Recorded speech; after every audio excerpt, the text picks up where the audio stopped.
No ठरलं तर मग मालिकेच्या येणाऱ्या भागांमध्ये जबरदस्त ट्विस्ट आता आपल्यासमोर येणार आहे।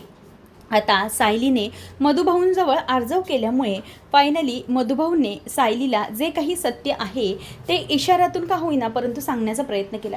मधुभाऊंनी आता सायलीला तीच तन्वी असल्याचं डोळ्यांची उघडझाप करत मोठा एक संकेत दिलेला आहे आणि त्याचमुळे आता सायलीला ती तन्वी असल्याचं समजल्यामुळे संपूर्ण सुभेदार कुटुंबाला ही गोष्ट आनंदाची सांगण्यासाठी सायली आता धावत धावत निघालेली असताना तिला खूप मोठं टेन्शन येणार आहे। तेच म्हणजे आता सायलीला डोक्यात दुखल्यामुळे तिला काहीतरी आजार आहे हे सगळ्या मोठ्या आजाराचं निदान आता होणार आहे।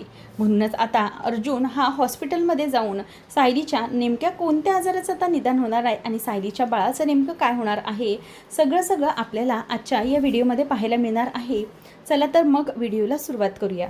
आत्तापर्यंत आपण मालिकेमध्ये पाहिलं होतं की मधुभाऊंना आश्रमामध्ये आणल्यामुळे सायलीला एक वेगळाच आनंद झालेला असतो, परंतु सायलीला आश्रमात आल्यानंतरही सारखी ती जी तन्वी आहे म्हणजेच लहानपणीची तन्वी ही सारखी समोर दिसत असते आणि म्हणूनच आणि त्या मुलीला मधुभाऊंबरोबर पाहिल्यानंतर तिला एक मोठा संशय येतो की ह्या मुलीचं मधुभाऊंशी पण काहीतरी कनेक्शन आहे का, म्हणजे ही मुलगी मला जी सारखी दिसते ती आश्रमातही होती म्हणजे ही मीच आहे का असं सायलीला वाटत असतं आणि त्यामुळे सायली म्हणते की नाही आता मला ही गोष्ट काही झालं तरी मधुभाऊंकडूनच कन्फर्म करायला हवी, कारण की जर मधुभाऊंकडून मला ही गोष्ट समजली तर मला पुढे काहीतरी नक्की करता येईल असं तिला वाटत असतं आणि त्याचमुळे आता सायली विचार करते की किती काही झालं तरीही माझ्यापर्यंत या गोष्टी पोहोचल्या पाहिजेत आणि मधुभाऊंना ती विचारायला जाते।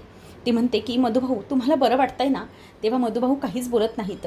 मग सायली स्वतःचा त्रास तिला सांगते आणि म्हणते की मधुभाऊ मला एक टेन्शन आलं आहे, ते म्हणजे तुम्ही मला खरं सांगा ना नेमकं काय झालेलं आहे, तुम्हाला बरं वाटतंय का, म्हणजे जर बरं वाटत असेल तर मला तुम्ही प्लीज एक गोष्ट सांगा, ते म्हणजे की नेमकं माझ्याबद्दलचं सत्य काय आहे।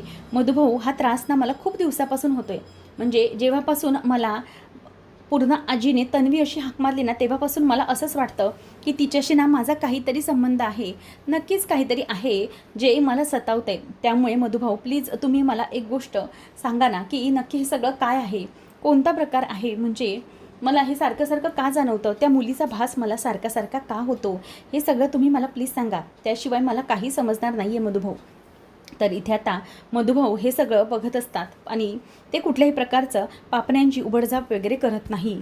तेव्हा मग सायली म्हणते की बोला ना मधुभाऊ नेमकं काय प्रॉब्लेम आहे, काय झालं आहे हे मला प्लीज तुम्ही सांगा ना, नाहीतर खूप मोठा प्रॉब्लेम होऊन बसेल, मला तुम्ही सांगा। घरामध्ये सगळ्या जणांना असं वाटतंय की ती प्रिया तन्वी आहे, पण त्याचं सगळं काही आम्ही सोल्युशन काढलं, ती खोटी आहे, ती बबली लोखंडे आहे हे पूर्ण कुटुंबासमोर आम्ही सिद्ध केलं, पण आता खरी परीक्षा आहे की खरी तन्वी कोण आहे हे जाणून घेण्याची। मधुभाऊ पूर्णाजीने मला तिच्या आजारामुळे तन्वी म्हणून हाक मारली, पण मला खरंच असं वाटतं की मीच तन्वी आहे का, मला खरंच या गोष्टीचं आश्चर्य वाटतंय की मला या सगळ्या गोष्टींमध्ये ती मुलगी मला माझ्यासारखी समोर दिसते, त्या मुलीचं आणि माझं नेमकं काय कनेक्शन असेल मला काही कळत नाही। मधुभाऊ मला तुम्ही खरं सांगा हे सगळं काय आहे, हा निव्वळ योगायोग आहे की आणखी काही, जर तुम्हाला असं वाटत असेल की ही तुमची सायली ही खरंच तन्वी असेल आणि तुम्हाला तिच्याबद्दल खरंच माहीत असेल तर प्लीज मला सांगा ना। मी तुम्हाला हॉस्पिटलमध्ये तिचा आवाज ऐकवला होता आणि तो आवाज हा तुमच्या ओळखीचा होता ना, म्हणजे तो शुभंकरोतीचा आवाज हा तुमच्या साऊबाळाचाच होता का, मला सांगा ना, कारण की मला पूर्णाजीकडून म्हणजेच आमच्या घरून ती कॅसेट मिळाली होती आणि त्या कॅसेटमधला आवाज हा माझ्या ओळखीचा आहे, सतत माझ्या कानावरती पडत राहतो असं वाटतं मला। म्हणूनच मधुभाऊ तुम्ही मला खरं एक गोष्ट सांगा की हे सगळं खरं आहे का, म्हणजे मी जे काही म्हणते ते खरंच म्हणजे खरं होऊ शकतं का, तुम्ही प्लीज मला सांगा, मी खूप गोंधळली आहे। खरं तर मी माझ्या गरोदरपणामध्ये मला अगोदर वाटायचं की हा सगळा मला त्रास होत असेल, माझ्या गरोदरपणामुळे मला हा त्रास होत असेल, पण नाही, आता माझ्या लक्षात आलं आहे की हे सगळं जे काही घडतं आहे त्या निव्वळ योगायोग नाही आहे, त्या मुलीशी ना माझा खूप काहीतरी गहिरा संबंध आहे, नेमकं काय आहे ते काहीच कळत नाही आहे, अगदी प्रश्न आणि उत्तरं समोर असूनही मला काहीच करता येत नाही आहे। जोपर्यंत तुम्ही मला काही सांगणार नाही ना मधुभाऊ तोपर्यंत मला काही समजणार नाही, असं म्हणून आता इथे सायली ही रडत असते।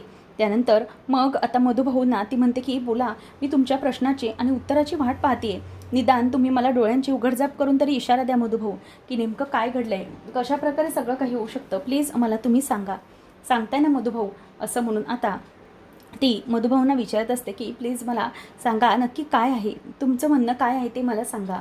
मी तन्वी आहे ना, मी तुमची साऊबाळ म्हणजे मी रविराज आणि प्रतिमा यांची मुलगी तन्वी आहे का? मला प्लीज सांगा, मी तन्वी किल्लेदार आहे का? मधुभाऊ, तुम्हाला हे माहीत होतं का? हे सगळं ती सारखं सारखं विचारते, पण नाही, मधुभाऊंची काहीच प्रतिक्रिया नसते. त्यामुळे तिला जरा विचित्र वाटत असतं की मधुभाऊंनी काहीच प्रतिक्रिया दिली नाही आणि त्याचा त्रास तिला होत असतो. ती विचार करते की खरंच म्हणजे मधुभाऊंना हे माहीत आहे का आणि त्यांनी मला काहीच सांगितलं नाही आहे. खरंच या सगळ्या गोष्टी या थरापर्यंत जाऊ शकतात का? नक्की काय घडलं आहे हे सगळ्याचा ती आता विचार करते आणि म्हणते की मधुभाऊ सांगा मला.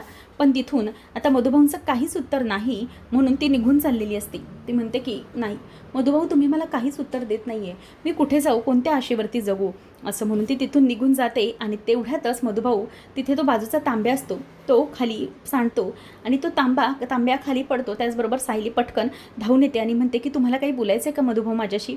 मला जर काही असेल तर प्लीज सांगा मधुभाऊ, असं म्हणून ती आता समोरच बोलत असते. आणि त्याच वेळेला तिथला तांब्या खाली पडल्याबरोबर सायली म्हणते की बोला मधुभाऊ, खरंच ही गोष्ट आहे का आणि मीच तुमची साऊबाळ म्हणजे मी तन्वी आहे का?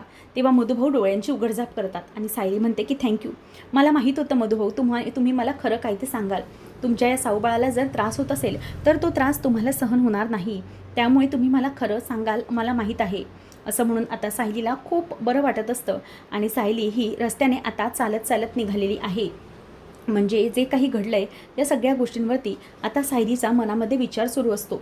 जे काही घडेल त्या बाबतीत तिचं आता टेन्शन जास्त वाढलेलं असतं. त्यानंतर मग आता सायली ही चालत चालत रस्त्याने जात असताना विचार करते की आता मी माझ्या दोन्ही कुटुंबाला जे काही आहे ते सांगणार. मी माझी फॅमिली शोधत होते, परंतु देवाने माझ्यासाठी, माझ्या देवी आईने माझ्यासाठी किती काही करून ठेवलं, पण त्या गोष्टीची मला जाण नव्हती. मला तिथे देवळात गेल्यानंतरही मला गोंधळीही त्यांनी तेच सांगितलं की लवकरात लवकर तुझं सत्य तुझ्यासमोर येणार आहे. मुली, तू डोळे उघडून बघ, तुझं सगळं सत्य तुझ्यासमोर असेल, असं सांगितलेलं असतानाही मी त्यावेळेला विचार केला नाही. पण नाही, आता हे सगळं होणार नाही. मला खरंच हे सगळं बघितलं पाहिजे की नेमकं काय. माझ्या मधुभाऊंनी मला खरं सांगितलं आणि त्यांच्यावरती माझा पूर्ण विश्वास आहे. हे सगळं जे काही घडलं आहे त्या सगळ्या गोष्टी आता मी कुठल्याही प्रकारे हरू देणार नाही. माझ्या मनाला मी हरू देणार नाही आहे. सगळं काही अगदी मनापासून मी करणार आहे. आणि माझ्या मधुभाऊंनी मला सांगितलं एकदा की मी साऊ आहे तर मी तन्वी आहे. आणि माझे अर्जुन सर म्हणजे लहानपणापासून आमची जी गाठ बांधली गेली होती ती सगळी गाठ ही खरंच एकत्र असल्यामुळेच आहे. आणि आम्ही एकमेकांशी जोडलं गेलो आहोत, ते या सगळ्या कारणांमुळे जोडलं गेलो आहोत. म्हणूनच मला आता एकच गोष्ट समजते, ती म्हणजे की सगळं काही एकत्र ठेवणं आणि सगळ्यांना एकत्र बांधून ठेवणं. आता मी सगळं काही म्हणजे घरी जाऊन सांगेन आणि तिच्या मनात खूप आनंद असतो. परंतु तिला एका गोष्टीची भीती वाटत असते की जर मी घरी हे सगळं सांगितलं तर नेमकं काय होऊ शकतं. प्रतिमात्याशी माझी असलेली नाळ उगाचच नाही, ती माझी खरंच रक्ताची आई आहे, हे सगळं तिला जाणवत असतं. आता सायली ही कुसुमताईला म्हणते की कुसुमताई मी जाते, नंतर भेटते, मला एक गोष्ट करायची आहे. तेव्हा मग कुसुमताई तिला थांबवते की अगं साऊ नको जाऊस, थांब जरा, तुला त्रास होईल. पण ती काही ऐकायला तयार नसते. ती म्हणते की नाही मला जाऊ दे, मला जरा जायचं आहे, असं म्हणून ती आता तिथून निघते. आणि त्यानंतर मग आता इथे अर्जुन हा विचारांमध्येच पडलेला असतो. तो विचार करत असतो, म्हणजेच तो मीटिंगमध्ये बाहेर गेलेला असताना तिथून कुसुमताई ही लगेचच अर्जुनला फोन लावते आणि म्हणते की अर्जुन एक मोठा प्रॉब्लेम झाला आहे अर्जुन सर, की सायलीना मला न सांगता इथून निघून गेली. तेव्हा अर्जुन म्हणतो की तुम्ही कसं जाऊ दिलं तिला कुसुमताई, बाहेर बघा ऊन किती आहे, तुम्ही का तिला त्रास म्हणजे जाऊ दिलं. तेव्हा ती म्हणते की हे बघा लक्षात ठेवा, मी तिला सांगत होते की नको जाऊ पण तरीही ती ऐकली नाही, ती निघून गेली, यात माझा तरी काय दोष आहे. तेव्हा मग आता लगेचच तो म्हणतो की ती नक्की कुठे गेली एक्झॅक्टली, मला प्लीज लोकेशन सांगा, मी जातो तिकडे.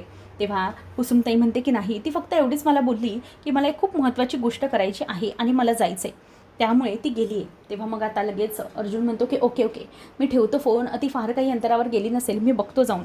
आता अर्जुनला इथे खूप टेन्शन आलेलं असतं. तर सायली ही चालतच निघालेली असते. ती तिच्याबरोबर तिने काहीही पर्स वगैरे काही घेतलेलं नसतं, म्हणजे तिच्या पर्समध्ये तेवढे सुटे पैसेही नसतात की ती काही ऑटो वगैरे करू शकेल. पण उन्हाचा दाह इतका असतो की तिला त्याचा खूप जास्त त्रास व्हायला लागतो आणि चालत ती तिच्या दिशेने चाललेली असते. नाही, मला घरी जाऊन माझ्या सगळ्या फॅमिलीला माझं सत्य सांगायचं आहे, हेच इतकं तिच्या डोक्यामध्ये सुरू असतं आणि हेच तिला तेवढं पार पाडायचं असतं. आणि म्हणूनच ती सगळं करत चालत निघालेली असते. ती आता डोक्यात जोरात दुखायला लागल्यामुळे तिला खूप मोठा धक्का बसायला लागतो. खरं तर सायलीची ही तिसरी वेळ असते. या अगोदरही 2दा सायलीला अशी चक्कर येऊन गेलेली असते, परंतु हे प्रेग्नन्सीचे काहीतरी सिम्पटम्स असतील म्हणूनच अश्विनने आणि घरच्यांनी या सगळ्या गोष्टीकडे दुर्लक्ष केलेले असते. परंतु हे जे काही घडतंय त्या सगळ्या गोष्टींमागे इतकं मोठं काहीतरी रहस्य असेल. सायलीला ही सारखी चक्कर कशाला येते, इतक्या आनंदात असतानाही तिला हा त्रास का होतोय याचा विचार कोणीही केलेला नसतो. त्यानंतर मग आता कल्पना आणि बाकीचे सगळे खूप जास्त आनंदात असतात की म्हणजे जरा अस्मिता गोलूला का होईना थोडासा वेळ देते. सगळं काही व्यवस्थित होतं आहे. गोलू आणि अस्मिता एकमेकांबरोबर खूप छान वेळ घालवत आहेत. म्हणून ती विचार करते की मी तर ना आता आल्यावरती अस्मितासाठी काहीतरी छान खायला बनवून ठेवते, म्हणजे तिला जरा फ्रेश वाटेल, तिला तेवढंच बरं वाटेल असं तिला खरं तर वाटत असतं आणि त्याचमुळे ती हे सगळं करत असते. परंतु इथे आता रस्त्याने अर्जुन हा गाडीवरून जात असताना त्याला सायली दिसल्यासारखी होते आणि म्हणूनच तो विचार करतो की ही सायलीच आहे ना. म्हणून तो आता धावत धावत त्या गाडीपर्यंत जाणार असतो, पण ती बाई दुसरीच कोणीतरी असते, चक्कर येऊन पडलेली. मग आता अर्जुन म्हणतो की माझी सायली गेली कुठे, मला काहीही न सांगता अशी कुठे कशी जाऊ शकली ती, तिला काहीच कसं वाटलं नाही. आता अर्जुनचं टेन्शन जास्त वाढलेलं असतं, कारण सायली गरोदर असते आणि ती अशा कोणत्या महत्त्वाच्या कामासाठी निघाले काय. सायलीकडे स्वतःचा फोनही नसल्याने ती फोनही उचलत नसते. मग सुरुवातीला पटकन अर्जुन प्रतिमाकडे जातो, तेव्हा प्रतिमा म्हणते की नाही, अजून सायली पोचलेली नाही आहे, नक्की काय. मग आता हे सगळं होत असताना अर्जुन पुन्हा प्रतिमाच्या रस्त्यावरून म्हणजेच जे आश्रमातला रस्ता असतो त्या रस्त्यावरून दुसरीकडून जाताना बघतो, म्हणजे दुसऱ्या रोडला जातो जेणेकरून तिथे सायली भेटेल का म्हणूनच आता तो तिथे बघायला जातो. तर त्या साईडला सायली असते. आता सायलीला पाहिल्यानंतर म्हणजेच ती चक्कर येऊन तशीच पडलेली असते. अर्जुन तिच्या तोंडावरती पाणी वगैरे शिंपडतो आणि विचारतो की हे काय झाले सायली, तुला कसला त्रास होतोय, म्हणजे तू अशी गप्प का पडली आहेस आणि तू एकटी का गेली होतीस असं म्हणून तो आता तिला प्रश्न विचारायला लागतो आणि तिच्या अंगावरती वगैरे पाणी शिंपडतो आणि म्हणतो तुला बरं वाटतंय का सायली आता. तेव्हा सायली आता फक्त एकच बोलत असते की तन्वी तन्वी. तेव्हा अर्जुनला काहीही लक्षात येत नसतं. अर्जुन हा विचार करत असतो की नेमकं सायलीला काय बोलायचं आहे, कशाबद्दल बोलते ही. तेव्हा सायली खरं तर आता खूप ग्लानीमध्ये असते आणि अर्जुन तिला डॉक्टरकडे घेऊन गेलेला असतो. त्यावेळेला मग आता सायलीला तो पाणी वगैरे प्यायला देतो, परंतु ती अर्धवट ग्लानीतच असते. तो तिला उचलून गाडीमध्ये ठेवतो आणि नंतर मग आता डॉक्टरांकडे अर्जुन तिला आणतो आणि सगळं काही घडलेला प्रकार सांगतो की हिला असा असा त्रास होत आहे, तिला चक्कर आली होती. तेव्हा मग सायलीला ते विचारतात की असं तुम्हाला सतत होत असतं का. तेव्हा सायली म्हणते की हो, म्हणजे मला असं होतं, पण हे ह्या काही 1-2 महिन्यांमध्ये जवळजवळ 2दा झालं, म्हणजे तिसऱ्यांदा झालं आहे. तेव्हा हे ऐकल्यानंतर डॉक्टरांना टेन्शन येतं. ते म्हणतात की काय तिसऱ्यांदा, आणि तुम्ही हे आता कव्हर करताय सगळ्या गोष्टी. तेव्हा ती म्हणते की मला वाटलं कदाचित मला प्रेग्नन्सीमुळे मळमळल्यासारखं होत असेल किंवा काही त्रास होत असेल, त्यामुळे हे सगळं होतं आहे. खरं तर सायलीला सत्य सांगायचं असतं, म्हणजे सगळ्यांना ओरडून सांगायचं असतं की ती तन्वी आहे, परंतु या गोष्टीमुळे तिला काहीच अर्जुनला सांगता येत नसतं. अर्जुनचं तिच्या बोलण्याकडे लक्ष नसतं. तेव्हा मग आता अर्जुन टेन्शनमध्ये असतो. तेव्हा डॉक्टर म्हणतात आपण एक काम करूया, आपण ह्यांचं ना म्हणजे आपण एक काम करूया, MRI करून घेऊया किंवा CT स्कॅन मेंदूचं हे आपल्याला करून घेतलं पाहिजे. तुम्ही कधी केलं आहे का असं सायलीला विचारल्याबरोबर ती म्हणते की नाही, असं कधीही म्हणजे केलेलं नाही आहे. तेव्हा मग आता हे समजल्यानंतर अर्जुनला डॉक्टर म्हणतात की आपल्या इथून तुम्ही दुसरीकडे त्या हॉस्पिटलमध्ये गेल्यानंतर तुम्हाला तिथे ह्या सगळ्या सुविधा उपलब्ध असतील, तुम्ही तिकडे जाऊन या सायली सुभेदार यांचे मी जे काही रिपोर्ट्स आहेत ते तुम्ही प्लीज काढून आणा. आता हे ऐकल्यानंतर अर्जुन हा सायलीला घेऊन जातो आणि सगळ्या ज्या काही गोष्टी असतात त्या गोष्टी करायच्या असतात. तर अर्जुनला याचं खूप मोठं टेन्शन आलेलं असतं की सायलीला नेमकं काय करावं लागेल, सगळ्या गोष्टी कशा मॅनेज करायचा याचं त्यांना खूप जास्त काळजी आणि टेन्शन वाटत असतं. त्यामुळे त्यांना काहीही कळत नसतं. त्यानंतर मग आता हे सगळं घडत असताना ज्या मॅडम असतात डॉक्टर मॅडम, त्यांच्याकडे CT स्कॅनसाठी आल्यानंतर आता सायलीला खूप खरं तर भीती वाटत असते की मला काही होणार तर नाही आहे, कारण ही सगळी तिसरी वेळ आणि डॉक्टरांनी रिपोर्टसाठी घाबरवल्यामुळे तिला खूप काळजी वाटत असते. त्याच वेळेला आता डॉक्टर हे तिचं CT स्कॅन करणार असतात आणि त्याच दरम्यान एक खूपच मोठा धक्का आता सुभेदार आणि किल्लेदार कुटुंब त्याचप्रमाणे अर्जुन सायली यांना बसणार असतो. ते म्हणजे सायलीला ही सततची चक्कर म्हणजे तिच्यासाठी ही खूप मोठी धोक्याची सूचना असते. सायलीला आता ब्रेन ट्यूमर असतो आणि त्याचमुळे ह्या सगळ्या गोष्टींचा सायलीला खूप जास्त त्रास होत असतो. तिला ब्रेन ट्यूमर असल्यामुळे ती आता कोमात जाण्याची शक्यता जास्त असते. त्याचबरोबर आता सायलीला हे सगळं होत असताना तिच्या पोटात एक बाळ आहे. मग नेमकं काय करावं लागेल, आणि सायलीला ह्या चक्करमुळे खूपच मोठा धोक्याला आघात झालेला असतो. आता नेमकं पुढे काय आणि कसं घडणार, आता अर्जुन जेव्हा हे रिपोर्ट्स बाहेर आल्यानंतर सगळ्या गोष्टी कशा फेस करणार आहे आणि सायलीच्या बाळाला त्याचा काही धोका तर होणार नाही ना, आणि सायली आता घरच्यांनाही सत्य कसं सांगू शकेल हे पाहणं रंजकतेचं ठरणार आहे. अशाच मालिकांचे अपडेट जाणून घेण्यासाठी आजच आपल्या चॅनेलला सबस्क्राईब नक्कीच करा. धन्यवाद.